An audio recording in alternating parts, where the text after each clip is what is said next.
Shalom everyone, and Moadim L'Simcha, happy Sukkot. And the topic for our this week's lesson is about the Sukkot Shalom, which is the usual name for Sukkah, Sukkot Shalom, the Sukkah of peace. And the question is, what is the connection between Sukkot and peace in the way that Sukkot Shalom, these two words are so, in Hebrew, they're so connected, the Sukkah of peace. What is the relationship between the Sukkah, the hat of the holiday of Sukkot, and the holiday itself, and the whole concept of what is true, real peace? And I hope it will help us a lot to understand how much we need peace and what peace really means, because people do not define peace properly. That's why they do not get there properly. So let us start. Uh, when we had this special lesson about the secrets of the holiday of Sukkot, we mentioned the base was coming from the book of Numbers, chapter 29, verses 12 till 34. And basically, this is what is being read every morning in every synagogue around the world for the 7 days of Sukkot. This part from the book of Numbers, from Parashat Pinchas. And it says in English, on the 15th day of the 7th month, you are to have a holy convocation. You are not to do any kind of ordinary work, and you are to observe a feast to Hashem 7 days.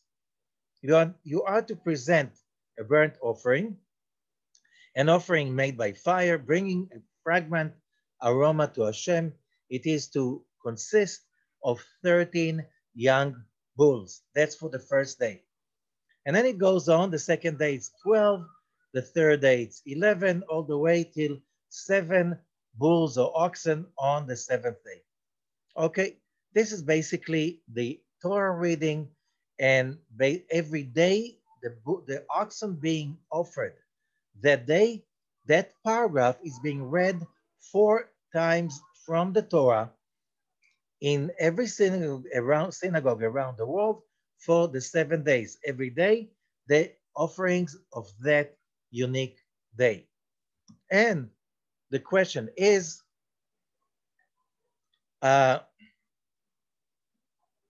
what is it for? And we said that the Talmud says, what are the 70 oxen for? These are for the 70 nations. Okay, and it says in the Zohar, Hasulam in Parashat Pinchas, of course. Parashat Pinchas, that's where the text is, although we'll be reading from other parashot also. Verse 8:26, during the 7 days of Sukkot, the nation of Israel used to bring 70 oxen, of course, when there was a physical temple in Jerusalem, as offerings, that in order to atone for the 70 angels of the 70 nations. Okay? The Jewish tradition says that every nation has its own angel. And that's why we have this tendency to, when we speak about a nation, like we're speaking about a person, which means we say Italy is a this and this, French are this and this, South Africans are this, Australians are so and so. We have the tendency to have some common traits to people, to the majority of the people from a certain nation. When we say, let's say we have unfortunately a terrible war between Azerbaijan and Armenia, we don't say, it doesn't say anywhere that some Armenians attacked some Azeris or some Azeris attacked some Armenians. We say that Armenia attacked Azerbaijan or Azerbaijan attacked Armenia, and so on and so forth, which means we have the tendency to call a nation as an entity, as a personality, which means, yeah, we know that not all the Azeris are involved in the violence, and not all the Armenians are involved in the violence, but still we say Armenia is fighting Azerbaijan. Like it is two entities with every nation, when you say, you don't say when Steve hits or slaps the face of uh, Aaron, we don't say that Steve's hand slaps the face of Aaron. We say Steve hit Aaron in the face, correct? Because we know that the cells of the of that tissue of the hand of Steve is part of Steve. So I hope this is clear, that we have the tendency to look at a nation as something that is something has in common more than that, just a language and a culture, more like an entity, super entity that is made of many, many cells, which are the individuals.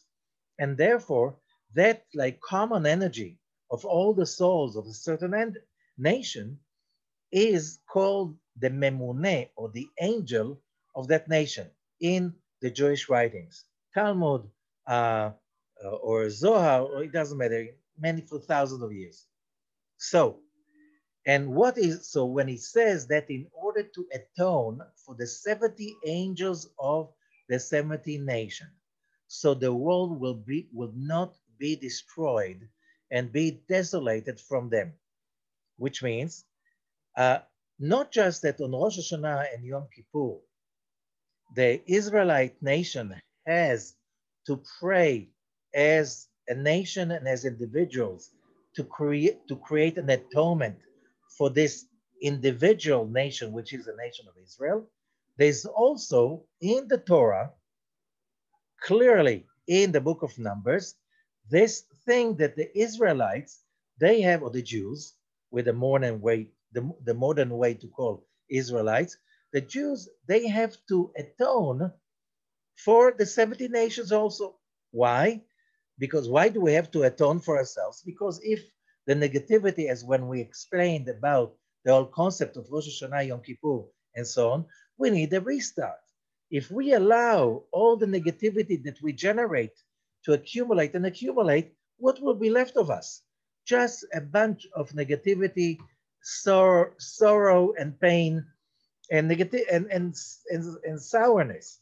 Okay, so it says, no, you're not just responsible for yourself. You have to be responsible also for the 70 nations too. Okay, because if the negativity will continue to accumulate for them too, then the world will be destroyed. They will be destroying each other, and the world will be desolated because too much negativity, it will shut down nations. Okay, so, but there's something much deeper in that concept, because also if you go to my lesson about Yom Kippur, even in Yom Kippur, there was this special prayer and special ceremony with the scapegoat, that by channeling all the negativity of the planet into the scapegoat and then throwing the scapegoat from the Mount of Azazel in the Judean desert, then we are somehow draining a lot of the negativity of the planet so the planet can continue functioning. Okay, so it's a concept that repeats itself, but it looks like it has few stages along the process of what is called the real expanded Rosh Hashanah, which, as we learned in previous lessons, that Rosh Hashanah, the real extended Rosh Hashanah, extends for 22 days from the first day of Tishrei, the new moon of Libra in the Hebrew calendar, till the 22nd day, which is Simchat Torah. So, but this is not all what the Zohar has to say. There's some more interesting stuff. And it says in the Zohar, also in Parashat Pinchas, verse 826, הדאו דכתיב ב15 יום והקרבתם עולה אישה לריח ניחוח להשם פרים בני בקר 13 תמימים, וביום השני פרים 12, וביום השלישי 11, וכולו 70, and all of them gives you like the whole thing about every day there's a different number, and all of them are 70. ובכל יומה הבו חסרים, עמי חסרים. Why? And the Zohar is asking, why the numbers are declining, the numbers of the oxen are declining from 14 on the first day, no, 13 of the first day, till 7 on the seventh day. Okay, and then there's a whole kind of discussion around it. Okay, we go to verse 827. הוא משיב, and he answers. אלא כאן מרמז הכתוב, the verse in the Torah is giving us a hint. From which verse? ותנח התיבה בחודש השביעי. We go back to Noah's Ark. And the flood, people think that the flood was 40 days. It was 40 days of ongoing rain. But the water covered the world for many months. And it says in the Torah, in Parashat Noach, Genesis, and the ark rested on the Mount of Ararat on the 7th month. It took a long time. It took almost a year because the flood started on the second month. Was it the second month? So on the seventh, yeah, which is Tishrei. This is the month of Tishrei. Uma sham bimei hamabul v'hamayim. And what does it say about the days of the flood? V'hamayim alchu haloch v'chasor. And the waters declined when going on declining. Afkan, even here in Tishrei, in the month of Tishrei, that we're celebrating an elongated, extended Rosh Hashanah, through which we are basically rebuilding our personality, our tikkun, our karma for the coming year. Shebo kama mitzvot, and there are a few mitzvot on this time of the year. Rosh Hashanah, Yom Kippurim, Sukkah, Lulav, Etrog, Minin, all the other branches in the Lulav, Shofar. All of these mitzvot, Hinei HaShechina Elyona Shora L'Israel, the divine presence, the Shekhinah, is dwelling with these mitzvot. How do we call the holidays? Mikra'ei Kodesh. If you want to translate it, literally, it means calling the holiness in. How? With the Sukkah, with the Lulav, with the Etrog, with the Shofar, and so on. That's how you call the holiness in. So the holy presence, the Shekhinah, is dwelling over the Israelites. And what is the Shekhinah? Teshuvah. And what is Teshuvah? Dainu Bina, Nikra Teshuvah. And that's called also the upper mother, the supreme mother. Why mother? Because the Sephirah, whoever studies Kabbalah, we can connect to Bina, which is called mother. Why is it called mother? Because this is the existence, or that frame of existence beyond physicality that all humans suck their lives from. And who is feeding the baby? The mother. Okay? And therefore it's called Ima, mother. Okay? That level, of the godly Sephirot, which we cannot connect directly to the endless, because we'll be just fade into vapors because the intensity of the light. But on the month of Rosh Hashanah, we have an extended way to connect to Bina, not just for each day, but for the whole year long. And that's why it's called Teshuvah. Bina is Teshuvah, because the only way you can connect to Bina is when you return to your basics, about what are the basics that a human being wants.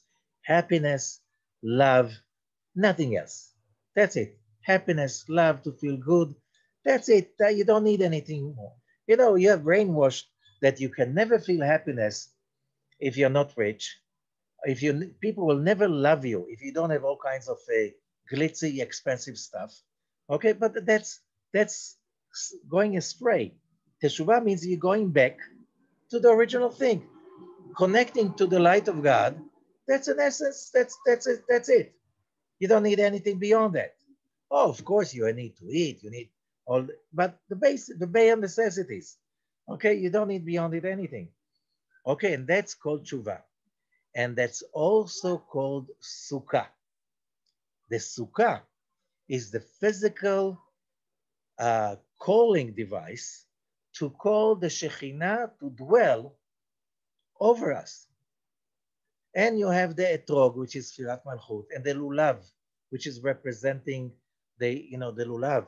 This is the closed palm, which is like a long antenna connecting from Malchut below all the way up to Binah.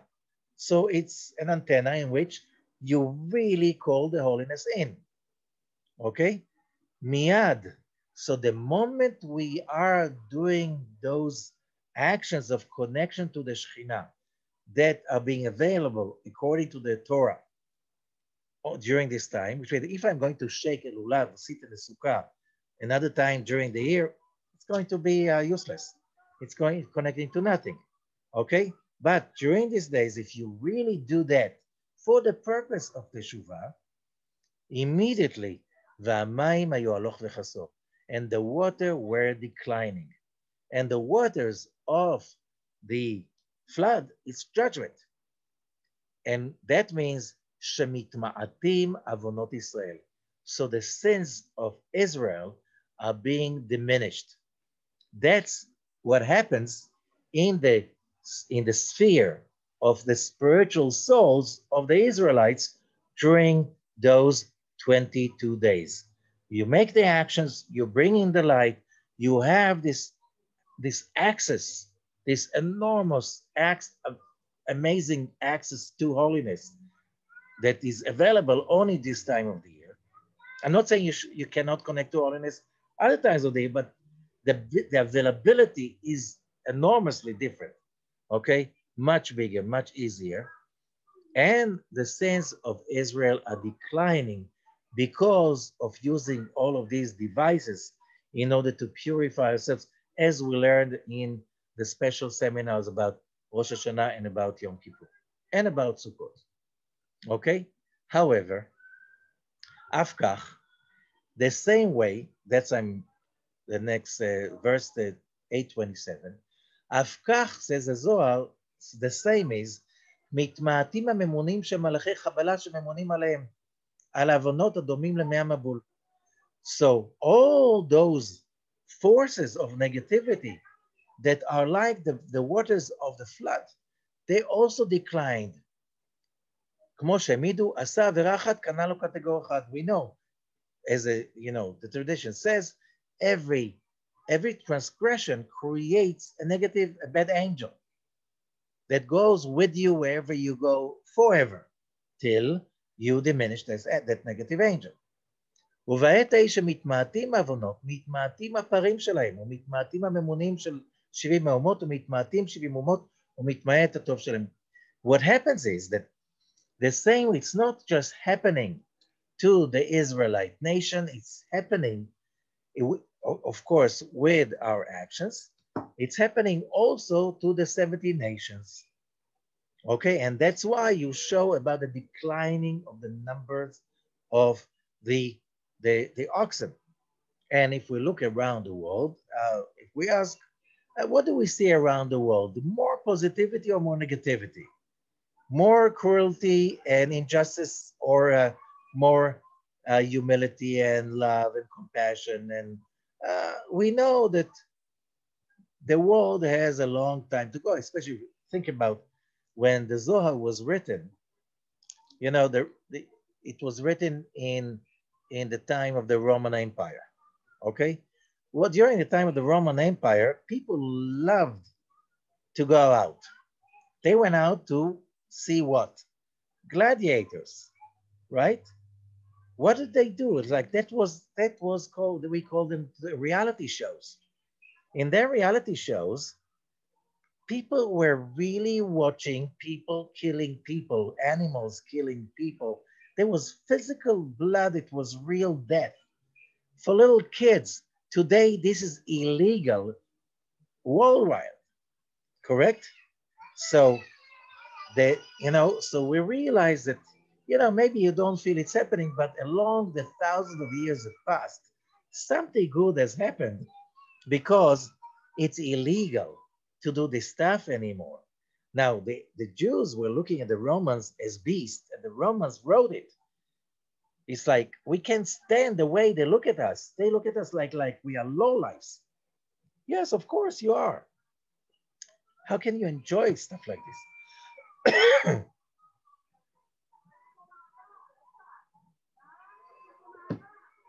And especially the Colosseum, that Titus built the Colosseum with the treasures he robbed from the temple in Jerusalem. And you come from Rome and you destroyed the temple in Jerusalem. Today you call it colonialism, right? Like, what's your business in Jerusalem? It's not your place. You're Roman. So why do you have to take a city that does not belong to you, destroy the temple, okay, and then take all the treasures and build a Colosseum that is the antithesis exactly for what happened in the temple? Okay, that in that temple they were sacrificing oxen for you every year, and now you destroy to build something that is so horrific. Just the idea that people enjoyed that stuff in ancient times. Okay, בתיבת Noach, but then the Zohar continues in verse 828. בתיבת Noach, in the Noah's ark, ציווה הקדוש ברוך הוא, the creator, ordered להכניס עמו שניים שניים. Noach was ordered to bring into the ark two by two, right? Like couples. And then 7 sevens, males and female. להיות לקורבן להגן על נוח, so there will be an offering to protect Noach. ועל כל אלו שנכנסו עמו לטובה, to protect him and whoever went with him into the ark.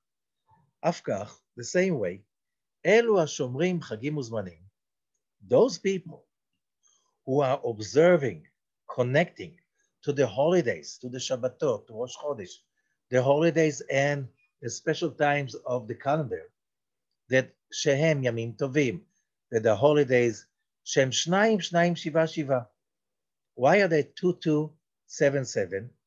22, you have Rosh Hashanah is 2 days, and the 2 days of Shavuot, if you live outside of Israel.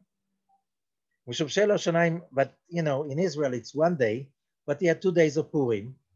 So 7 days of Sukkot, 7 days of Pesach. Okay?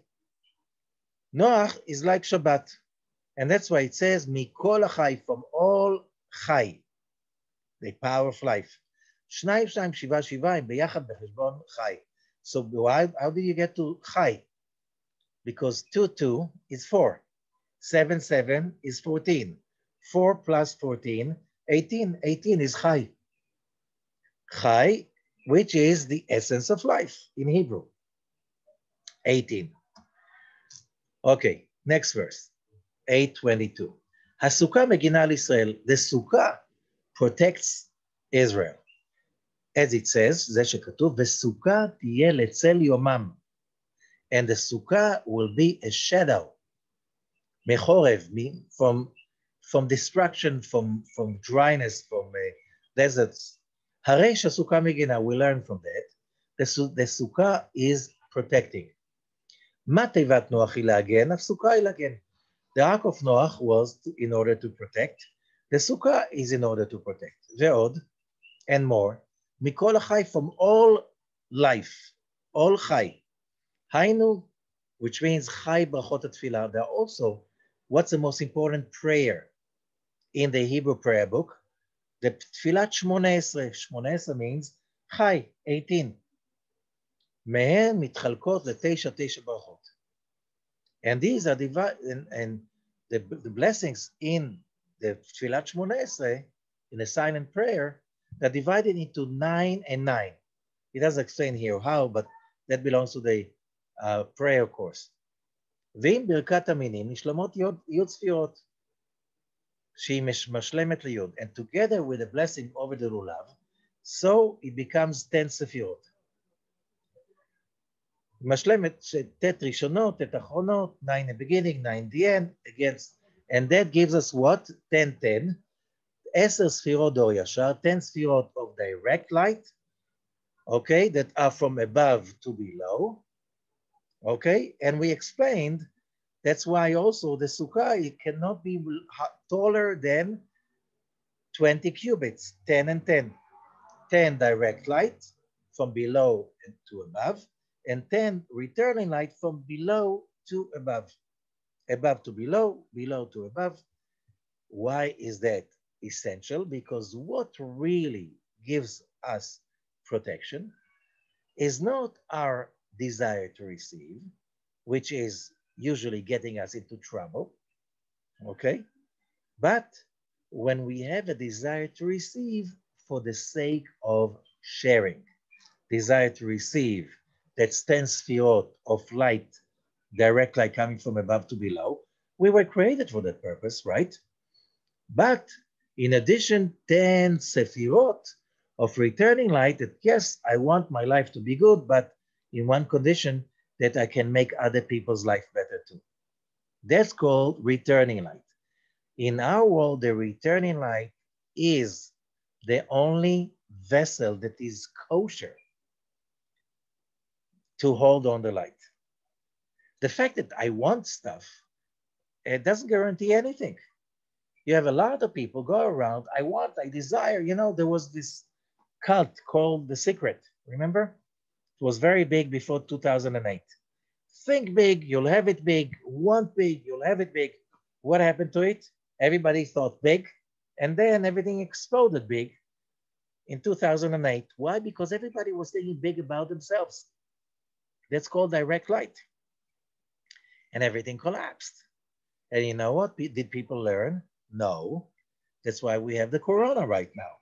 Because that's when you go deeper into that the direct light, you get plagues. And now you have a pandemic. First time in history such a scale. Why? Because the biggest religion on earth today is I'm here to take. What about giving? I don't know if I need some show off for that. But really, I don't care for anyone. I care just for myself. And that the result of using only direct light, you lose protection.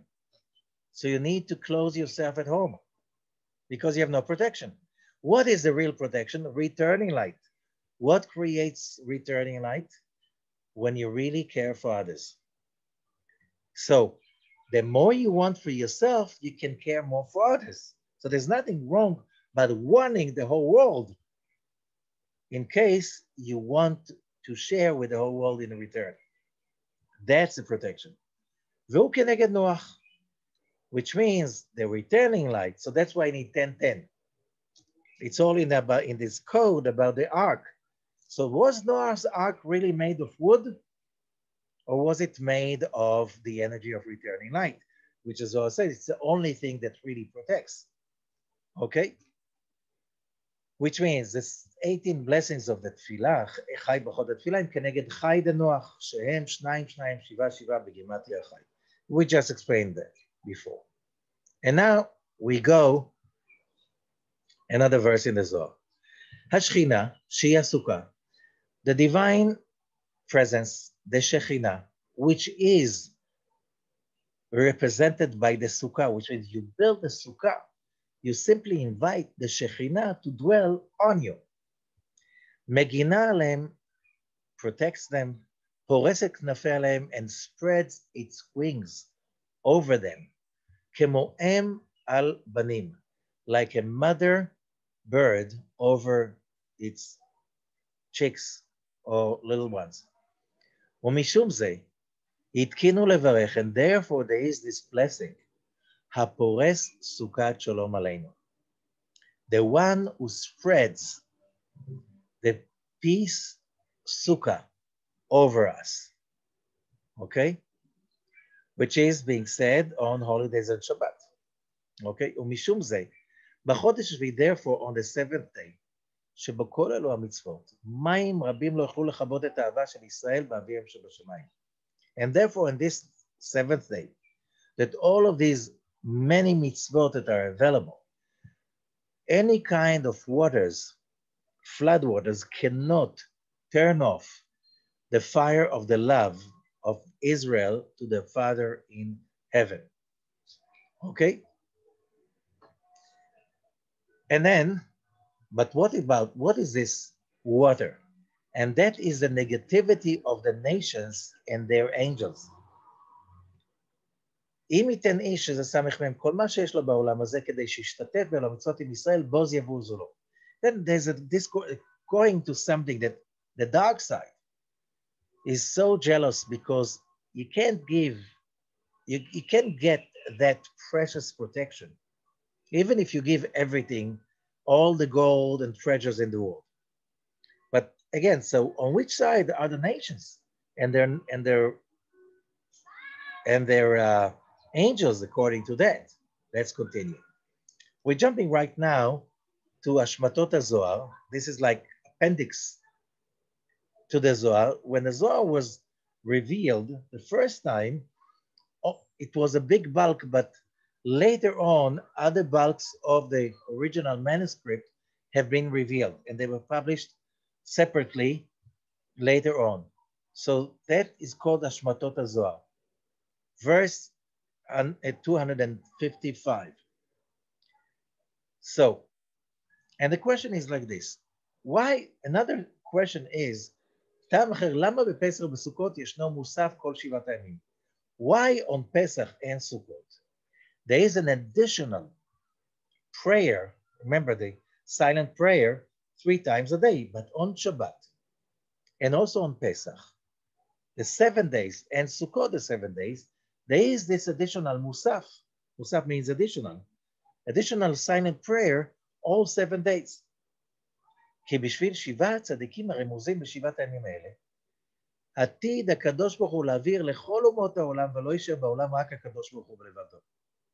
Because what do we have on the 7 days of Sukkot? On the first day we invite the seven chariots, and the head of them is Abraham. On the second day of Sukkot we invite the seven chariots, and the head of the 7 on the second day is Isaac, the patriarch, and so on. Because of these 7 righteous souls, chariots, or we're talking about the 7 forces of the 7 sephirot that each of them represents in this physical world, עתיד הקדוש ברוך הוא להעביר לכל אומות העולם. The Holy Blessed Be is going to remove all the nations of the world, ולא יישאר בעולם רק הקדוש ברוך הוא בלבדו, and only him is going to stay. What do you mean? All the nations of the world will be destroyed? No. The Zohar is talking, and in other many places, when Mashiach comes, the whole world is going to be redeemed, and then there won't be angels governing every nation. The whole world will be governed only by the Holy Blessed Be. Note, today, every nation is somehow making its connection through the angel of that nation. But in the future to come, that will be changed. וישראל גוי אחד בארץ, and Israel is going to stay a nation. משום זה כאן בפסח ובסוכות 7 ימים. בואו רואה שמשום זה פרי החג מתמעטים והולכים, והיום השמיני שולטים ישראל לבד בעולם. But I want to go to the real thing. And that goes to verse 260. אבל כשיושלמו אותם פרים, when all of these oxen are going to come to יושלמו, will come to it. יושלמו means will come to completion. But if you hear the word יושלמו, just you remember the word יושלמו will be completed, okay? שהם כנגד 70 האומות, they are corresponding to the 70 nations. אז כתוב, and then it says, ושאבתם מים בששון ממעייני הישועה. You will draw water with joy from the springs of salvation. And the Zohar is asking, who are the springs of salvation? And he's answering, these are 6 springs, which are Chesed, Gvura, Tiferet, Netzach, Hod, Yesod. Avram, Yitzchak, Jacob, Moses, Aaron, and Joseph, which we're talking about the same 7 Sefirot. שהם מוריקים שפע בישוע הזאת, דהיינו מלכות, and they flood the bliss into and salvation into Malchut, which is our present world. ואז כל העולם יהיה בשמחה, then the whole world will be happy.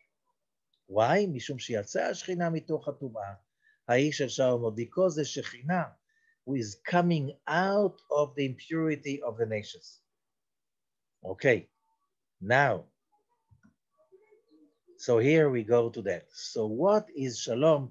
And all what we just read, what does it mean? Rabbi Ashlag writes about it, the founder of the modern movement of Kabbalah. He writes about it in his essay, the essay of Shalom. Okay?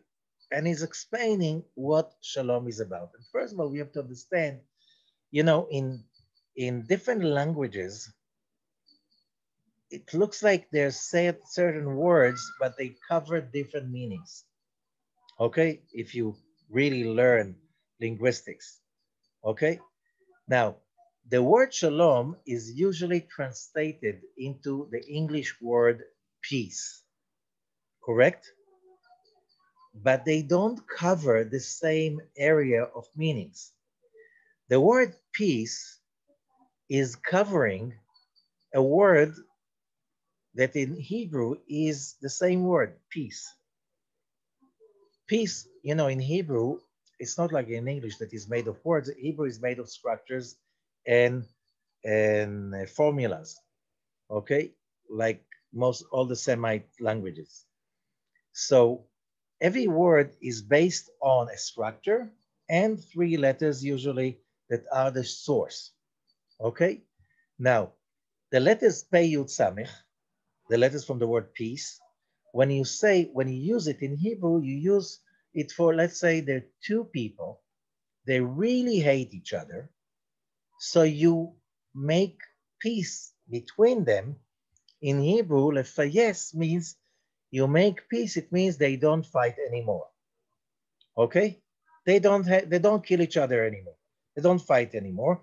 In a way, it's connected to the word to appease, in which they are not that angry about each other. It doesn't mean they want even to see each other. Correct? That's for the word peace in Hebrew.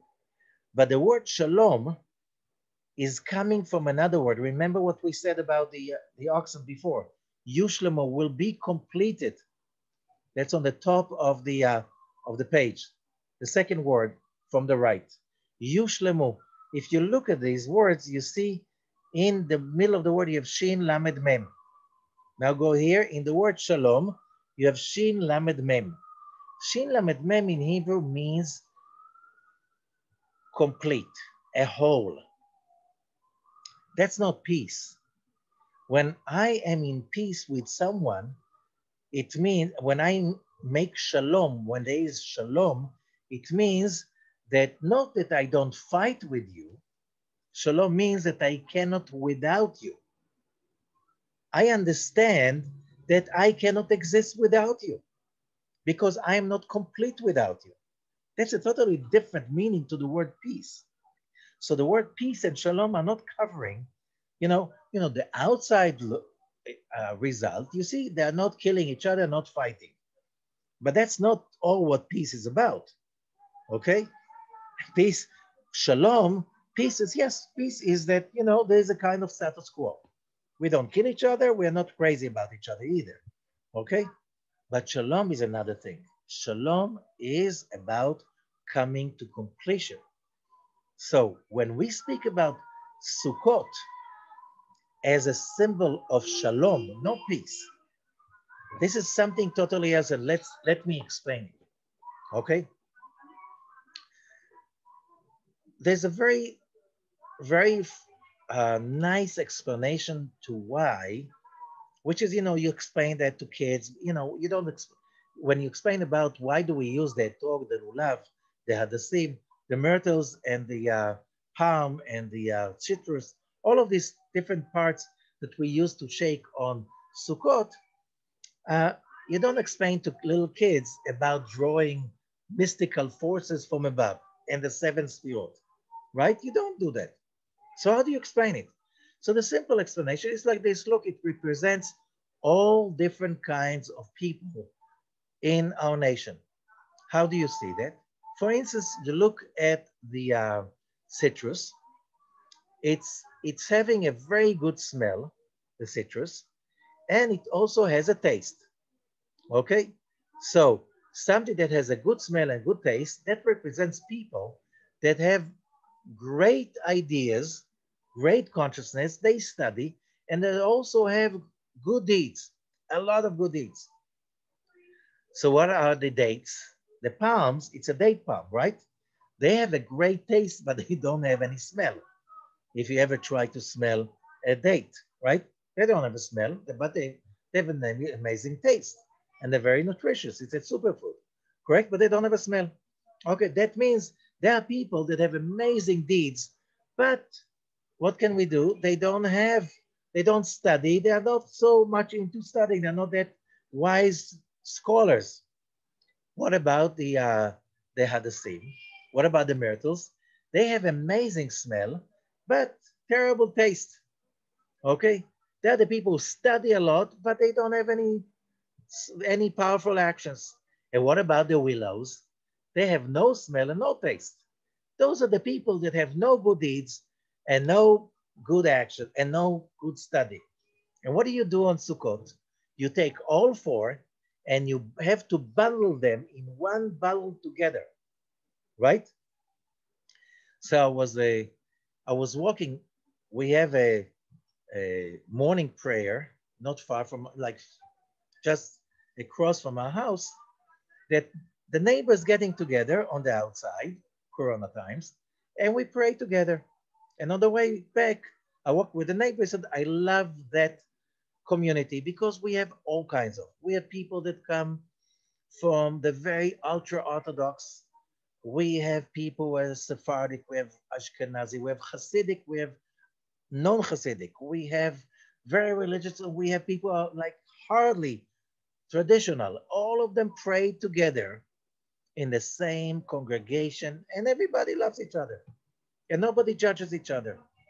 He says, like, this congregation is exactly like Sukkot. Okay, that's exactly what it says. What is Shalom? Yes, you're not like me, but you complete me because I cannot without you. Okay, I cannot without you. So what is Shalom? So we can see that the word Shalom, there's a consciousness of Shalom that you get in the Sukkah, that yes, not everybody is like you, thank God, right? Because everybody will be like you, will be missing a lot of stuff. Because some people are good at this and some people are good at that. And we as a society, we need to be very colorful because humans were created so different from each other so we can complete each other. When we realize that, that is called Shalom. How is that connected to the 70 nations? So there's a very common saying in Jewish studies that says, you can see it also in the Zohar. There's a verse in the Zohar, and one of the stages of the Zohar is giving a commentary on that verse. And then comes another stage, and he says another explanation, and he gives a totally different explanation. A totally different explanation. But he doesn't argue.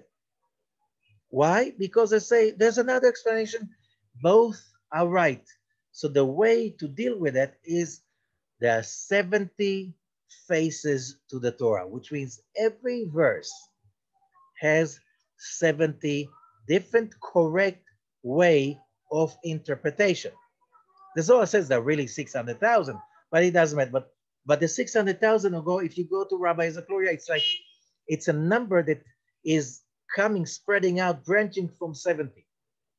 So when you're talking about 70 opinions, 70 ways of looking. What are you saying? So Rabbi Ashlag, in his article of peace, is saying, whoever reads the Bible with all the prophecies, and he speaks about the days will come and there will peace. Who can even fathom the idea to have a peace only to the Jewish nation without the other nations? This is impossible. You have to be really out of your mind even to think about something like this. Whoever will think that God loves only the Jews, he doesn't love the non-Jews, yeah, you must be really out of your mind. It's insanity. So why did he create them? He created them also. So what is saying over here? Sheyeshlemu.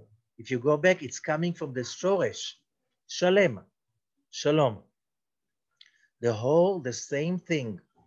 Every individual goes on these 22 days and bringing himself to be complete. How do you bring yourself to be complete? You cleanse yourself, and then you get yourself into harmony with the whole world around you, although people are not like you, thank God. Okay? You need them to be them. You don't need them to be you. You need them to be them. And Rabbi Ashlag adds to that, and he says, whoever does not understand that, does not understand what is wisdom. When do you create wisdom? Let's say in the academy, okay? When smart people have different research about a certain topic and they argue. And when they argue, they learn. They grow because you hear other opinions. This is how it's called brainstorming. When you discuss issues with people that are exactly like you, they are a copy of you, they're a replica of you, you can't get smarter. You can't. You need people that have a different outlook than you are. And who created them this way? The Creator himself. He created them different for a purpose. And that's why the Zohar says in Parashat Vayera, the Creator created the universe basically in a way that every one of us, the things he really needs, somebody else has it. Why? So we need each other. So because we need each other, we start to communicate. Because otherwise, when you connect to your evil inclination, I don't need anybody. I want to be in a place I don't need anybody. So what happens? Today, when people can afford it, they are locked in their own apartment. They don't need anybody. I can order everything through the internet. I don't need anyone, right? I don't need anybody's favors. Loneliness is the biggest disease of our generation. No, we need each other. We need each other because by the interaction, that's how we learn how to apply love others as you love yourself. Doesn't it say that the whole Torah is based on love others as you love yourself? Okay, this is Leviticus, that chapter 18, right? Verse 19, this is the essential thing. Why? How do you learn to get out of yourself? How do you learn to become complete? How? By learning other people's ways of thinking and learning how they complete you and you complete them, how you need them and they need you.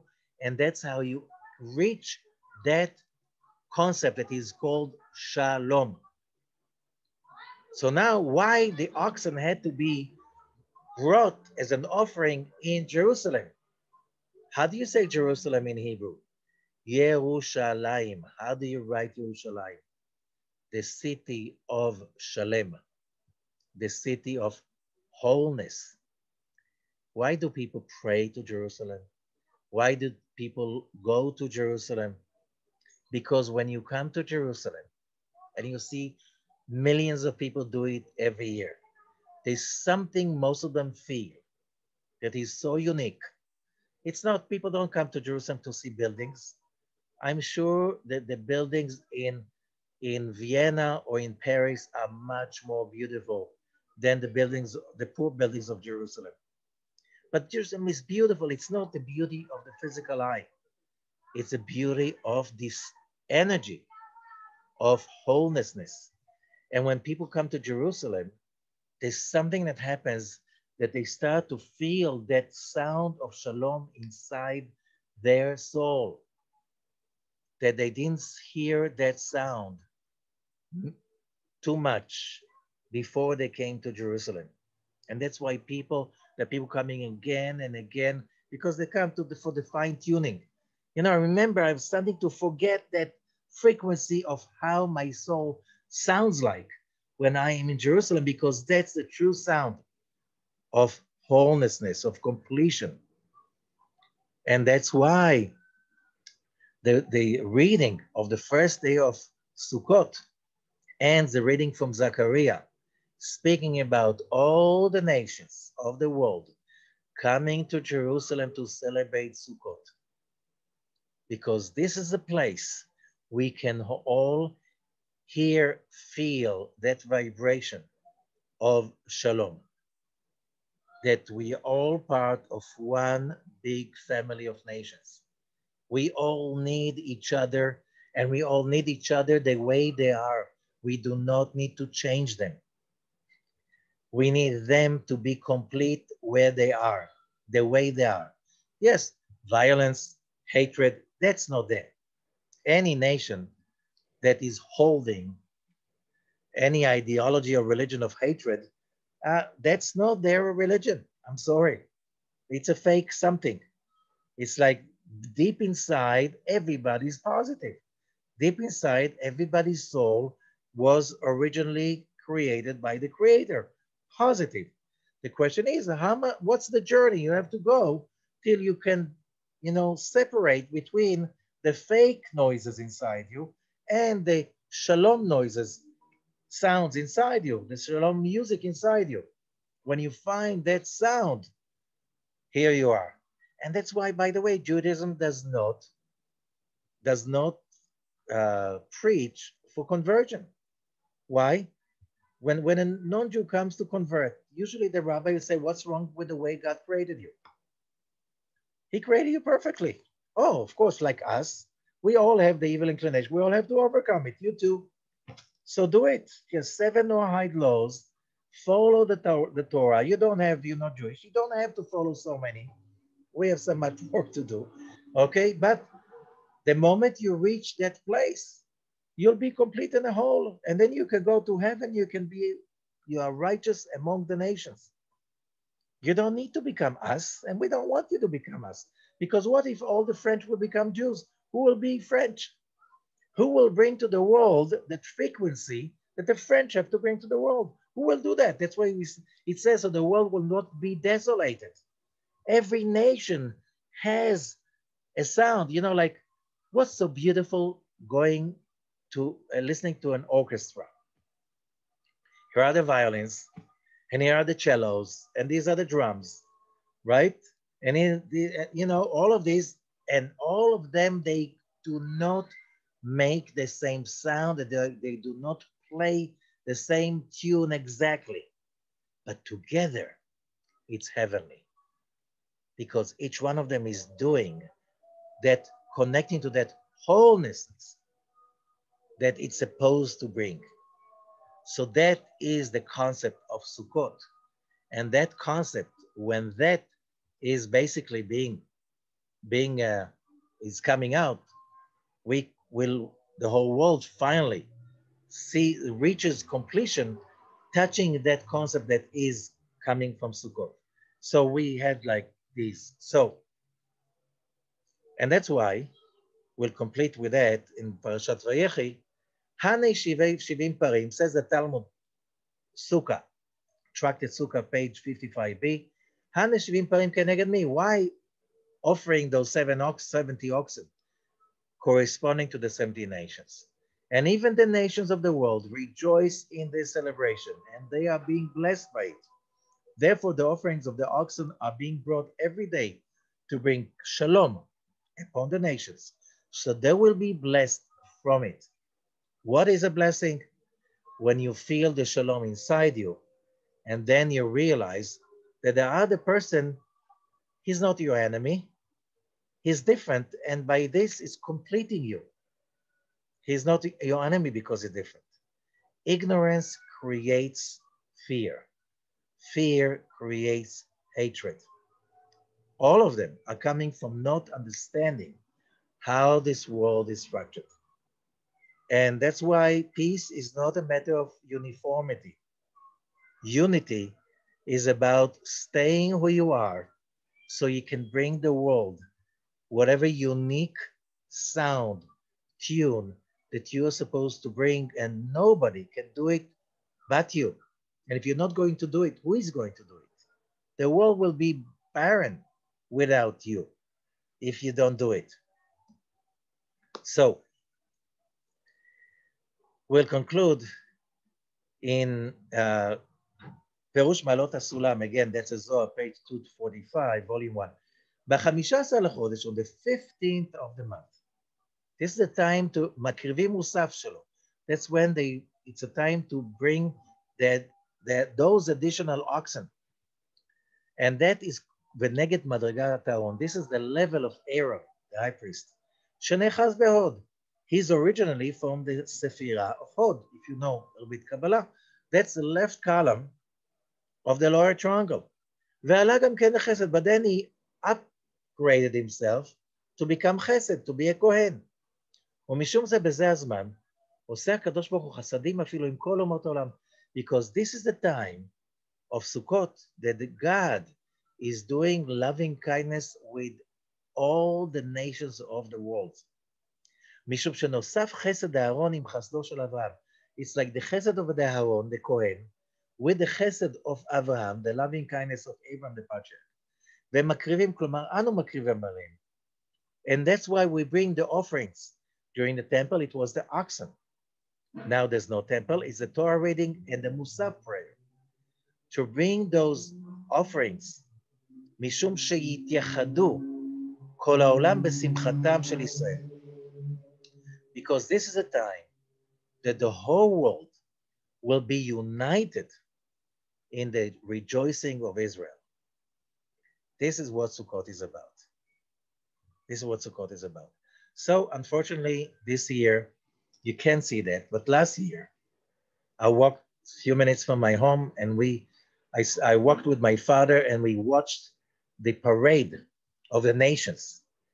Tens of thousands of people from all different nations parading with their own flags, with their own special clothes, with their own special culture, and also music and stuff. And all of them came to, because as the prophet is saying, we all have to unite in Jerusalem for Sukkot.